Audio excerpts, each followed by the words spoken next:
Praise God. നമ്മൾ ഇന്ന് പ്രാർത്ഥിക്കാൻ പോകുന്നത് പ്രകൃതിക്ഷോഭങ്ങൾ, യുദ്ധങ്ങൾ, ഇവയിൽ ദുരിതം അനുഭവിക്കുന്നവർക്ക് വേണ്ടിയാണ്. ഈ ഒരു സമയത്ത് ഈ യുദ്ധങ്ങൾ ഉണ്ടാകുമ്പോൾ ഒരു പക്ഷേ ദൈവത്തിൽ നിന്ന് അകന്നുപോയ ഒത്തിരി ആത്മാക്കളുണ്ടാകാം. എന്തിന് എനിക്ക് ഈ ദുരിതം തന്നു, എന്തിന് എനിക്ക് ഈ വേദന തന്നു, എന്തിന് എൻ്റെ കുടുംബത്തെ നീ തിരിച്ചെടുത്തു എന്ന് പറഞ്ഞ് ഒത്തിരി അനാഥപ്പെട്ട് ജീവിക്കുന്ന, ദൈവത്തെ പഴിച്ച് ജീവിക്കുന്ന, ദൈവത്തിൽ നിന്ന് അകന്നുപോയ ഒത്തിരി ആത്മാക്കൾ ഈ ഒരു സമയത്തുണ്ടാവുകയെ നമുക്ക് ഇവർക്കൊക്കെ വേണ്ടി കൈ വിരിച്ച് കർത്താവിൻ്റെ സന്നിധിയിൽ കരുണയ്ക്കായിട്ട് യാചിക്കാം.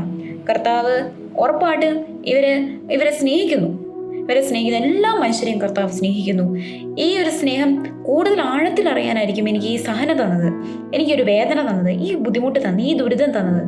ഈ ഒരു സഹനം വഴി, ഈ ഒരു ദുരിതം വഴി, ഈ ഒരു പ്രകൃതിക്ഷോഭങ്ങൾ വഴി എനിക്ക് കർത്താവിനെ കൂടുതൽ അറിയാനായിട്ടുണ്ട് എന്നൊരു ആഴമായ ബോധ്യം അവർക്കൊക്കെ ലഭിക്കാനായിട്ട്, ഈശോയെ അവർ കൂടുതലായിട്ട് അറിയാനായിട്ട്, സ്നേഹിക്കാൻ പറ്റാനായിട്ട്, ഈശോയ്ക്ക് വേണ്ടി ജീവിക്കാനായിട്ട് നമുക്ക് ഈ ഒരു സമയം ഈ ആത്മാക്കൾക്കൊക്കെ വേണ്ടി നമുക്ക് കൈ വിരിച്ച് കർത്താവിൻ്റെ മുമ്പിൽ പ്രാർത്ഥിക്കാം.